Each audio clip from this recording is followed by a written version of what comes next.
The topic for tonight is Wi-Fi in schools. And when we read what's recently come out in the international media, April 23rd, for example, out of the UK, danger on the airwaves, is the Wi-Fi revolution a health time bomb? It talks about, in every coffee shop and every school being Wi-Fi access and what this is doing to our health. Scientists demanding inquiry over Wi-Fi. The research hasn't been done. We cannot assume that wireless networks have no effects. Another headline from The Independent on Sunday. So there's a dramatic public uproar right now occurring about this concept of Wi-Fi in schools. The first question I would like to start with is, what is your take on the usage of Wi-Fi in schools, and what do you see, before we jump into major details, what do you see kind of on a 30,000-foot bird's eye view level being the key issues as it relates to Wi-Fi usage in schools? Well, Alfred, the first thing is that, we understand now so well what the mechanism of harm is from the information-carrying radio waves, and Wi-Fi, of course, emits information-carrying radio waves, so that we have the same broad range of health concerns with Wi-Fi that we do with cell phones and other types of wireless technology. The most interesting opportunity with the Wi-Fi problem is that with cell phones and cell phone base stations, those are two areas that the FCC in the United States has jurisdiction over, and two areas where the Food and Drug Administration gave the cell phone industry a variance or a pass in terms of requiring pre-market testing. So cell phones were not pre-market tested prior to going into commerce, and neither were wireless base stations.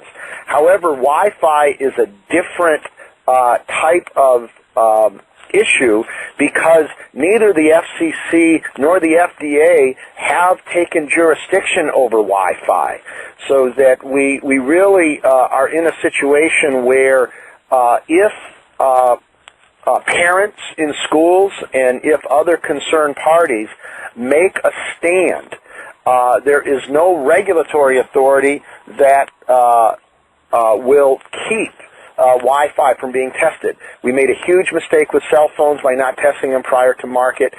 We don't have to make the same mistake with Wi-Fi, although right now it seems as though around the world most schools are going in that direction.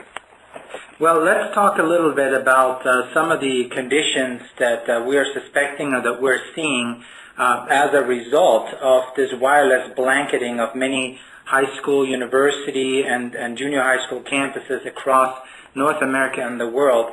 When we first talked about this topic a few weeks ago, you mentioned disruption of brainwave profiles. I remember a study coming out of Europe not too long ago that showed that cell phone usage, for example, has a residual effect on the brainwave profile of children in particular. But can you comment a little bit on some of the learning ability issues and cognitive deficits that we may be seeing due to wireless exposure 24 hours a day? Yes, Alfred. The fundamental mechanism here is the disruption of intercellular communication. The information-carrying radio waves cause the cell membrane to close down so that active transport channels are not permeable, and you have the cell becoming nutrient deficient, energy deficient, and the cells are not able to talk to surrounding cells.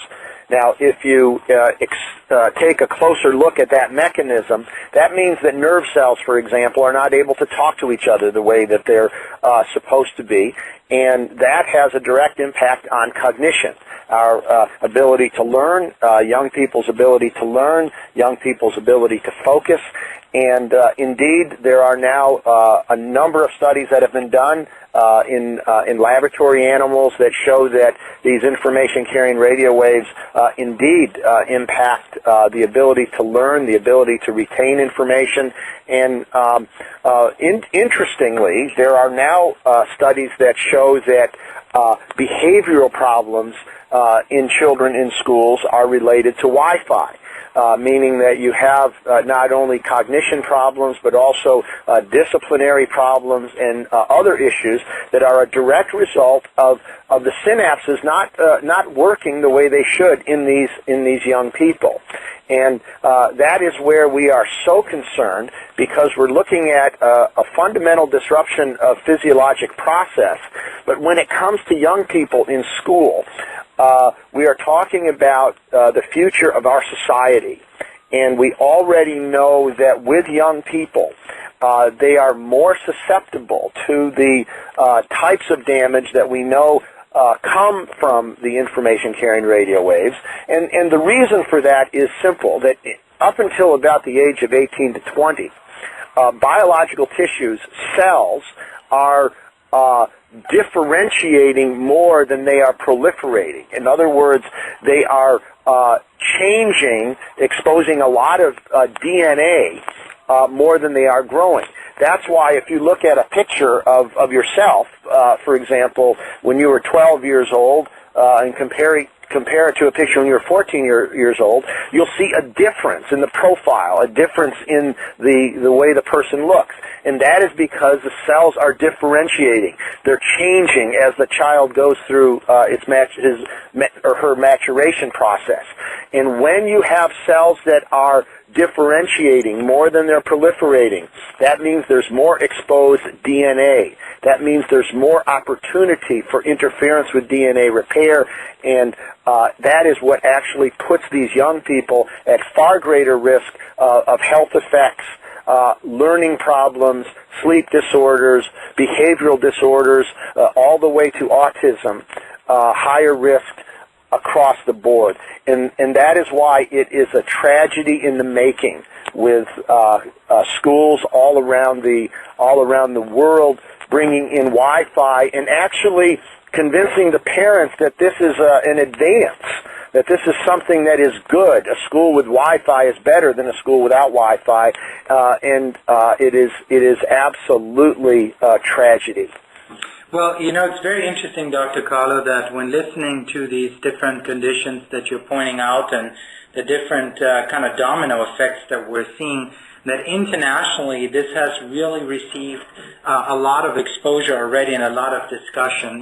For example, in Great Britain, Professor Laurie Chalice says that the whole mobile phone and wireless industry could turn out to be the cigarette of the 21st century. I mean, how poignant is that? Professor Lee Salford of London University is deeply worried about Wi-Fi's additional electrosmog. And in Austria, my home country, the Medical Association is lobbying against the deployment of Wi-Fi in schools because the authorities of the province of Salzburg, for example, have already advised schools not to install it, and they're now considering an entire ban. Dr. Gerd Oberfeld, Salzburg's head of environmental health and medicine, says that the Wi-Fi is dangerous to sensitive people, and the number of people in the danger are both growing. So it's very interesting to see that countries, especially in Central Europe, have really picked up on this topic already, and I remember reading recently that a Canadian university has taken a stance against this already, and they've basically banned Wi-Fi access from the university campus.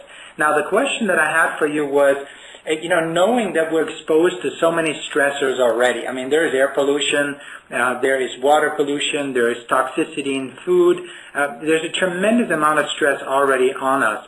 Would you say that electropollution, being one of those spokes on the wheel, or the Wi-Fi access that we all on one hand enjoy, but on the other hand is that additional stressor, that kind of may tip the scales for us from a stress perspective and from a human toxicity perspective, that is what puts us over the edge? Is that possible? Well, Alfred, I think it's worse than that. Because, you see, all of those other stressors, all of those environmental exposures, we're able to develop compensations for those. Our immune system is able to respond to them, and our nervous system is able to respond to them. But what we have here with the Wi-Fi and the damage from the information-carrying radio waves is that our immune system becomes compromised. So the information carrying radio waves, the Wi-Fi type of exposure, is more serious than one of the spokes in the wheel, because it makes these young children more susceptible to all of those other